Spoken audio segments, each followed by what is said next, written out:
Hi everyone, welcome. Students, in the previous class, we have discussed about what in the sixth chapter, that is electromagnetic induction. Okay, so in this session, we have to move a new lesson in your syllabus.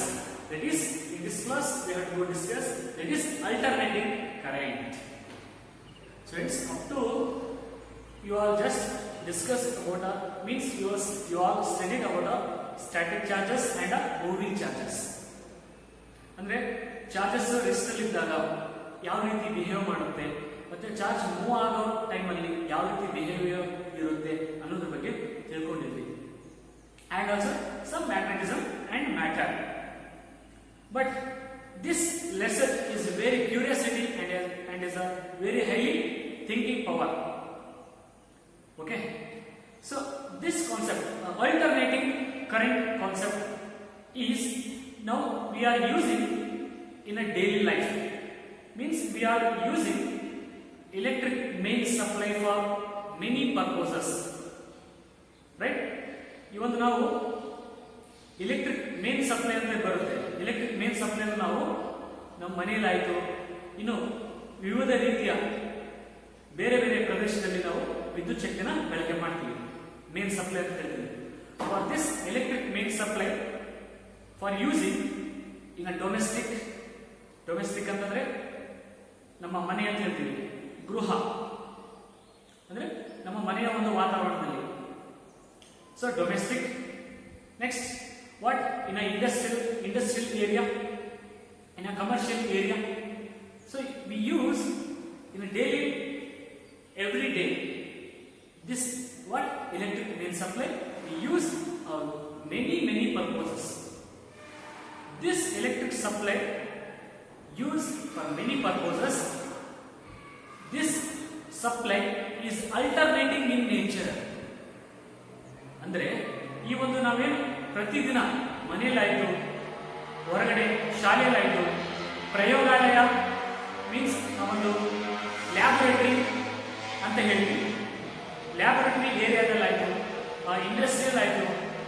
So ಇನ್ನು ವಿವಿಧ ಕ್ಷೇತ್ರಗಳಲ್ಲಿ ನಾವು ವಿದ್ಯುತ್ ಶಕ್ತಿನ ಬಳಕೆ ಮಾಡ್ತೀವಿ, ಹೌದಾ? ಈ ಒಂದು ವಿದ್ಯುತ್ ಶಕ್ತಿ ಯಾವ ರೀತಿ ಇರುತ್ತಪ್ಪ ಅಂತಂದ್ರೆ ಇದನ್ನು ನಾವು ಅಲ್ಟರ್ನೇಟಿಂಗ್ ನೇಚರ್ ಅಂತ ಹೇಳ್ತೀವಿ. This electric main supply is like alternating in nature. ಅಂದ್ರೆ ಪರ್ಯಾಯ ವಿದ್ಯುತ್ ಅಂತ ಹೇಳ್ತೀವಿ. Not direct, it is alternating in nature. ಓಕೆನಾ? So but we are use this electric supply in oscilloscope. It is look like sine or cosine wave. ಅಂದ್ರೆ ಒಂದು oscilloscope ಅಂತ ಬರುತ್ತೆ, ಅದರಲ್ಲಿ ನಾವು ಕರೆಂಟ್ ಒಂದು ನೇಚರ್ ನೋಡ್ಬೇಕಂತಂದ್ರೆ ಅದು ನಮ್ಗೆ ಯಾವ ರೀತಿ ನಮ್ಗೆ ಕಾಣಿಸುತ್ತಪ್ಪ ಅಂತಂದ್ರೆ ಅದು ಸೈನ್ ಆರ್ ಕೊಸೈನ್ ವೇವ್, ಒಂಥರ ವೇವ್ ರೀತಿ ನಮ್ಗೆ ಏನಾಗುತ್ತೆ ಕಣ್ಮುಂದ ಬರುತ್ತೆ. ಓಕೆನಾ? ಅಂದ್ರೆ ಸೊ ನಾವೀಗ ಸುತ್ತಮುತ್ತ ಹೊರಗಡೆ ಲೈಟಿಂಗ್ ಕಂಬದಲ್ಲಿ ಅಲ್ಲಿ ಕರೆಂಟ್ ಸಪ್ಲೈ ಆಗೋದು ನೋಡ್ತೀವಿ, TC ಅಂತ ಹೇಳ್ತೀವಿ. ಮನೆಯಲ್ಲಿ ಮೇನ್ ಸಪ್ಲೈ ಇರುತ್ತೆ. ಸೊ ಇನ್ನು ತುಂಬಾ ಕ್ಷೇತ್ರದಲ್ಲಿ ನಾವು ಕರೆಂಟ್ ಸಪ್ಲೈನ ನೋಡ್ತೀವಿ. ಸೊ ಅದು ನೋಡೋದಕ್ಕೆ ಸಪ್ಲೈ ಆಗ್ತಾ ಇರೋದಲ್ಲ ಕರೆಂಟ್, ಅದು ಯಾವ ರೀತಿ ಇರುತ್ತಪ್ಪ ಅಂತಂದ್ರೆ ಸೈನ್ ಆರ್ ಕೊಸೈನ್ ವೇವ್ ತರ ಇರುತ್ತೆ. ಓಕೆನಾ? So but this alternating current is a very interesting concept. Okay, please listen carefully in this lesson. Okay, this lesson have 8 marks in the examination point of view. Okay, let us start by introduction and alternating current. So up to this I tell just a introduction part. Okay, so ನಾವು ದಿನನಿತ್ಯ ಬೇರೆ ಬೇರೆ ಕ್ಷೇತ್ರದಲ್ಲಿ ಬಳಕೆ ಮಾಡ್ತಿದ್ದೀವಿ. So ಅದು ಯಾವ ರೀತಿ ನೇಚರ್ ನ ಪಡ್ಕೊಂಡಿರ್ತಪ್ಪ ಅಂದ್ರೆ ಅದು ಅಲ್ಟರ್ನೇಟಿಂಗ್ ನೇಚರ್ ಅಂತ ಹೇಳ್ತೀವಿ. That's why we name this lesson that is alternating current. Alternate, not direct. So let us go through definition of alternating current. Current ಅಂದ್ರೆ ನಿಮ್ಗೆ ಗೊತ್ತಿದೆ. Okay, it is the rate of flow of electric charge in a conductor. But alternating current ಅಂದ್ರೆ ಏನಂತ ನೋಡೋಣ. So the alternating current is defined as the current which varies. The current which varies periodically varies periodically with respect to time, with respect to time, and reversing its direction, reversing its direction in every half cycle, reversing its direction in every half cycle, then it is known as a alternating current. Friends, definition ತುಂಬಾ easy ಇದೆ. ಅಂದ್ರೆ ಇಲ್ಲಿ variation ಅನ್ನೋ ಒಂದು ಪದ ಬರುತ್ತೆ. Varies, varies ಅಂತಂದ್ರೆ ಬದಲಾವಣೆ ಆಗೋದು, ವೇರಿಯೇಷನ್ ಚೇಂಜಸ್ ಆಗೋದು. The current which varies periodically, ಅಂದ್ರೆ ತನ್ನಷ್ಟು ವೇರೀಸ್ ಅಂದ್ರೆ ಬದಲಾವಣೆ ಆಗೋದು, ಬದಲಾವಣೆ ಆಗೋದು ಏನಾಗುತ್ತೆ ಕಂಟಿನ್ಯೂಸ್ ಆಗೋದು. ಪಿರಿಯಾಡಿಕ್ ಅಂತಂದ್ರೆ continuously, varies periodically with respect to time, with per second ಗೆ ಕರೆಂಟ್ ಡೈರೆಕ್ಷನ್ ಅಥವಾ ಕರೆಂಟ್ ಏನಾಗ್ತಾ ಇರುತ್ತೆ ವೇರೀಸ್ ಆಗ್ತಾ ಇರುತ್ತೆ, ಚೇಂಜಸ್ ಆಗ್ತಾ ಇರುತ್ತೆ ವಿತ್ ಟೈಮ್ ಗೆ. And reversing its direction, current direction ಏನಾಗ್ತಾ ಇರುತ್ತೆ, ಒಂದು ಡೈರೆಕ್ಷನ್ ಹೋಗ್ತಂದ್ರೆ ಮತ್ತೊಂದು ರಿವರ್ಸ್ ಅಲ್ಲಿ ಬರ್ತಾ ಇರುತ್ತೆ ಎವ್ರಿ ಹಾಫ್ ಸೈಕಲ್ ಗೆ, every half cycle. So half cycle ನಾನು ನೆಕ್ಸ್ಟ್ ಡಯಾಗ್ರಾಮೆಟಿಕಲಿ ಹೇಳ್ತೀನಿ. ಅಂದ್ರೆ ಅದರ ಡೈರೆಕ್ಷನ್ ಏನಾಗ್ತಾ ಇರುತ್ತೆ ಚೇಂಜ್ ಆಗ್ತಾ ಇರುತ್ತೆ ಪ್ರತಿ ಹಾಫ್ ಸೈಕಲ್ ಗೆ. ಸೊ ಹಾಫ್ ಸೈಕಲ್ ಅನ್ನೋ ವರ್ಡ್ ಅನ್ನು ನೆನಪಿಟ್ಕೊಳ್ಳಿ, ನೆಕ್ಸ್ಟ್ ಬರುತ್ತೆ. Okay, this is the definition about alternating current. ನೆನಪಿಟ್ಕೊಂಡ್ಬಿಡಿ, it is a current varies periodically with time and reversing its direction in every half cycle. ಪ್ರತಿ half cycle ಅಂದ್ರೆ ಅರ್ಧ cycle ಅಂತ ಹೇಳ್ತೀವಿ. ಸೈಕಲ್ ಅಂದ್ರೆ ಮತ್ತೆ ನಾವು ಓಡಿಸೋ ಸೈಕಲ್ ಅಲ್ಲ. Okay, so every half cycle ಗೆ ಅದರ ಡೈರೆಕ್ಷನ್ ಏನಾಗುತ್ತೆ ರಿವರ್ಸ್ ಬರ್ತಾ ಇರುತ್ತೆ, ಮತ್ತೆ ಅದು ಕಂಟಿನ್ಯೂಸ್ ಆಗಿ ಫ್ಲೋ ಆಗ್ತಾ ಇರುತ್ತೆ. This is called as alternating current. Students, in the previous class in electromagnetic induction you all studied about the alternating voltage and alternating current, and also you also know about the alternating voltage equation. It is V equal to V naught sin omega t. This is alternating voltage equation. V equal to V naught sin omega t, and alternating current I naught into sin omega t. I into I naught sin omega t. So these two are the alternating voltage and alternating current equations. Okay, here sin in both equations, sin is there. It is a what? Wave, like waves. Sin person anta ಹೇಳ್ತೀವಿ. So ಅದನ್ನು ನಾವು sin ಅಂತ ತಗೊಂತೀವಿ. So omega t, omega is the angular speed of that voltage, and that t is a time interval. Okay, students, ಈ v naught I naught ಅನ್ನು ನಾನು diagrammatically ನೋಡ್ಕೊಂತ ಹೋಗೋಣ. Students, in your first PUC you just studied about a simple harmonic motion, that is SHM, simple harmonic motion, and also you derived one small equation about a simple harmonic motion, that is K sin omega t. W ಆಕಾರದಲ್ಲಿರುತ್ತೆ, that is omega. ಈ ಒಂದು equation ಅನ್ನು ನೀವು ತಿಳ್ಕೊಂಡಿದ್ದೀರಾ simple harmonic motion ಅಲ್ಲಿ. ಇದು ಈ SHM concept ಎಲ್ಲಿ ಬರುತ್ತಪ್ಪ ಅಂದ್ರೆ ಆಸಿಲೇಷನ್ ಕಾನ್ಸೆಪ್ಟ್ ಅಲ್ಲಿ ಬರುತ್ತೆ. Oscillation. Okay, so this y equal to a sin omega t ಅಂತ ಈಕ್ವೇಶನ್ ಏನು ತಿಳ್ಕೊಂಡ್ರಲ್ಲ, similarly that simple harmonic motion we have to consider to the alternating current, but this alternating current is a variation. This is a simple harmonic motion, but this alternating current is a simple harmonic variation because this is a particle. Simple harmonic motion ಅಲ್ಲಿ ನಾವು particle ಅನ್ನು ತಗೊಂತೀವಿ, but ಇಲ್ಲಿ alternating current ಅಲ್ಲಿ voltages ಮತ್ತೆ current ನ ತಗೊಂತೀವಿ. Okay, please just remember this point. SHM ಅನ್ನೋದೇನದು, ಅದು ಒಂದು ಪಾರ್ಟಿಕಲ್ ತಗೊಂತೀವಿ, ಅಲ್ಲಿ ಸಿಂಪಲ್ ಹಾರ್ಮೋನಿಕ್ ಮೋಷನ್ ಅಂದ್ರೆ ಆಸಿಲೇಷನ್ ಇರುತ್ತೆ ಅಲ್ಲಿ. ಓಕೆನಾ? So using that concept we have to move through an alternating current concept. This is a simple harmonic variation. ಇಲ್ಲಿ ಕರೆಂಟ್ ಮತ್ತೆ ವೋಲ್ಟೇಜ್ ಏನಾಗುತ್ತೆ ವೇರಿಯೇಷನ್ ಆಗ್ತಾ ಇರುತ್ತೆ ಪರ್ ಸೆಕೆಂಡ್ ಗೆ, ಪರ್ ಟೈಮ್ ಗೆ. ಅರ್ಥ ಆಯ್ತಲ್ಲ?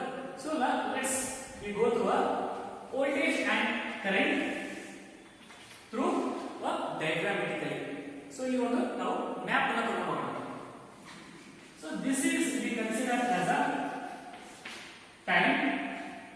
with the x-axis. This is the x-axis, and this y-axis we take it as a VRI,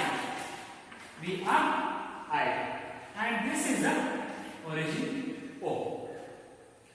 So just we consider x-axis taken as a time period t, and y-axis we take it as a voltage or current direction.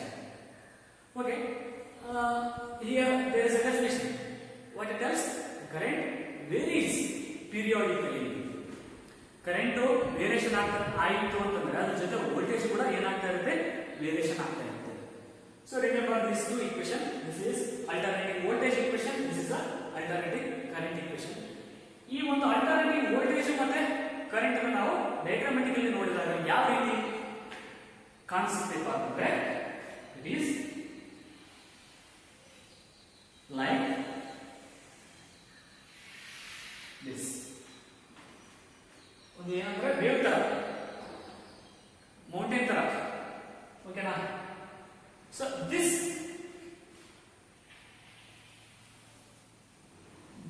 Thick line, ದಪ್ಪ line ಏನ್ ಕಾಣ್ತಾ ಇದ್ದಾರೆ, this is alternating voltage, and I draw the dotted lines every half cycle. Students, this is the what alternating voltage sine wave, and this is called as a plus V0. This is a plus V0, and this downward wave we call it as a minus V0. Just I explain after the completion of the diagram. This is the what thick wave, thick line in ಕಾಣ್ತಾ ಇದಲ್ಲ, ಇದನ್ನ ನಾವು alternating voltage ಅಂತ ತಿಳ್ಕೊಳ್ಳೋಣ. In this alternating voltage, there is a alternating current is also there. This light, there is dotted lines, dotted wave. ಈ ಒಂದು thick line ಏನು ಕಾಣ್ತಾ ಇಲ್ಲ ಅದನ್ನ ನಾವು alternating voltage ಅಂತ ಹೇಳ್ತೀವಿ. ಇಲ್ಲಿ ನಾವು ಕಟ್ ಮಾಡಿ dotted lines ಅನ್ನು ಡ್ರಾ ಮಾಡಿದ್ರಲ್ಲ, ಇದನ್ನ ನಾವು alternating current ಅಂತ ಕರೀತೀವಿ. This is plus I0, but this is minus I0. Carefully observe carefully. Students, here come to this equation. Here V0 and I0 is the what? Amplitude of this alternating voltage and alternating current. So it is similar to the simple harmonic motion. Here A is tells about the what? Amplitude of that wave. But we are considered to the alternating current. This V0 and I0 is the amplitude of voltage and the amplitude of current. ಅರ್ಥ ಆಗ್ತಿದೆಯಲ್ಲ? So alternating current ಯಾವ ರೀತಿ ನೋಡೋಕೆ ಕಾಣುತ್ತಪ್ಪ ಅಂದ್ರೆ ಈ ರೀತಿ with ಟೈಮ್ಗೆ. So this ಇಲ್ಲಿಂದ start ಆಗಿ ಮತ್ತೆ ಡೌನ್ವರ್ಡ್ ಡೈರೆಕ್ಷನ್ ಬಂದು ಇಲ್ಲಿಗೆ ಎಂಡ್ ಆಯ್ತಪ್ಪ ಅಂದ್ರೆ it is completion of one cycle. ಇದು ನಾವು ಒನ್ ಸೈಕಲ್ ಅಂತ ಹೇಳ್ತೀವಿ, one complete revolution. So not revolution, this is one cycle. So ಇಲ್ಲಿಗೆ ನಾವು ತಗೊಂಡ್ರೆ ಇದನ್ನ ನಾವು ಒನ್ ಹಾಫ್ ಸೈಕಲ್ ಅಂತ ತಗೊಂಡಿದ್ದೀವಿ. So at origin to this point it is a half cycle and remain continuously goes down and goes up. This is a one complete cycle. ಓಕೆನಾ? ಒಂದ್ಸಲ upward ಹೋಗಿ ಮತ್ತೆ ಡೌನ್ವರ್ಡ್ ಹೋಗಿ ಇಲ್ಲಿ ಎಂಡ್ ಆಗಬೇಕು ಅಂದ್ರೆ ಇದನ್ನ ನಾವು ಒನ್ ಕಂಪ್ಲೀಟ್ ಸೈಕಲ್ ಅಂತ ಹೇಳ್ತೀವಿ. Okay, so this is just brief introduction about alternating current. Okay, so in this alternating current, it is the current which varies periodically with respect to time. This is the what? The time t. Okay, this is time t. ಇಲ್ಲಿ ನಾವು time variation ಅನ್ನು ನೋಡಬಹುದಲ್ಲ ಪ್ರತಿ half cycle. Students, ಇಲ್ಲಿಂದ ಇಲ್ಲಿಗೆ ಆ voltage increase ಆಗ್ತಾ ಬಂದ್ರೆ ಇದನ್ನ ನಾವು ಇದರಲ್ಲೇ ಅರ್ಧ ಮಾಡ್ತೀವಿ. So this is the t/4. This is the t/4 and this is the t/2. Means ಇಲ್ಲಿಂದ ಒಂದು ವೇವ್ ಇಲ್ಲಿ ಬಂದ್ರೆ ಇದು ಒಂದು ಹಾಫ್ ಸೈಕಲ್ ಅಂತ ತಗೊಂಡ್ರೆ ಅದು t/2. ಕಂಪ್ಲೀಟ್ t ನಲ್ಲಿ ಅರ್ಧ ಟೈಮ್ ಪೀರಿಯಡ್ ಅಂತ ಅರ್ಥ. ಸೊ ಬಟ್ ಅಂಡ್ ಇಲ್ಲೊಂದು ಟೈಮ್ ಪೀರಿಯಡ್ ಇದೆ, ದಿಸ್ ಇಸ್ ದ 3t/4. ಅಂದ್ರೆ ಕಂಪ್ಲೀಟ್ ಟೈಮ್ ಪೀರಿಯಡ್ ಅಲ್ಲಿ ಒಂದು ಸೈಕಲ್ ಕಂಪ್ಲೀಟ್ ಮಾಡಬೇಕಾದ್ರೆ ತೆಗೆದುಕೊಂಡ ಟೈಮ್ ಅಲ್ಲಿ ಇದು ಮೂರನೇ ಭಾಗ ಅಂತ ಹೇಳ್ತೀವಿ. So t, 3t by 4, t by 2 and t by 4. So ಈ ತರ ನಾವು ಟೈಮ್ ಪೀರಿಯಡ್ ನ ತಗೋತೀವಿ. ಅಂದ್ರೆ ಕಂಪ್ಲೀಟ್ ಒನ್ ಸೈಕಲ್ ನ ತಗೊಂಡ್ರೆ ಇಲ್ಲಿ ನಮಗೆ 4 ಟೈಮ್ ಸಿಗ್ತವೆ. ಸೊ ಇಲ್ಲಿಂದ ಒಂದು ಟೈಮ್ ಅಂಡ್ ಇಲ್ಲಿಂದ ಮತ್ತೆ ಡೌನ್ ಹೋದಾಗ ಇಲ್ಲಿ ಒಂದು ಟೈಮ್, ಅಗೇನ್ ಇಲ್ಲಿ ಒಂದು ಟೈಮ್ ಅಂಡ್ ನೆಕ್ಸ್ಟ್ ಇಲ್ಲಿ ಒಂದು ಟೈಮ್. ಅಂದ್ರೆ the current which varies periodically with respect to time. ಪ್ರತಿ ಟೈಮ್ ಗೆ ಚೇಂಜ್ ಆಗ್ತಂಗೆಲ್ಲ ಅದ್ರದ್ದು ಏನಾಗುತ್ತೆ, ಕರೆಂಟ್ ಚೇಂಜ್ ಆಗ್ತಾ ಹೋಗುತ್ತೆ. And reverse in its direction, current direction ಆಗುತ್ತೆ ರಿವರ್ಸ್ ಆಗ್ತಾ ಇರುತ್ತೆ ಎವ್ರಿ ಹಾಫ್ ಸೈಕಲ್ ಗೆ. ಈ ಒಂದು ಹಾಫ್ ಸೈಕಲ್ ಕಂಪ್ಲೀಟ್ ಮಾಡಿದ್ರೆ ಅದ್ರ ಡೈರೆಕ್ಷನ್ ಆಗುತ್ತೆ ರಿವರ್ಸ್ ಆಗ್ತಾ ಇರುತ್ತೆ. ಮತ್ತೆ ಇಲ್ಲಿಂದ ಇಲ್ಲಿಗೆ ಡೈರೆಕ್ಷನ್ ಹೋದಾಗ ಮತ್ತೆ ಅದರ ಏನಾಗುತ್ತೆ, ಕರೆಂಟ್ ಡೈರೆಕ್ಷನ್ ರಿವರ್ಸ್ ಆಗ್ತಾ ಇರುತ್ತೆ. It every half cycle. So this is the brief introduction about the alternating current. Okay. So even alternating current concept alli ಸ್ವಲ್ಪ terms ಬರ್ತವೆ. Some important definitions regarding alternating current we will discuss in the next class. Okay. All of you, could you understand this class? Okay. In the next class we have to move through some next concept of this lesson. Okay, thank you.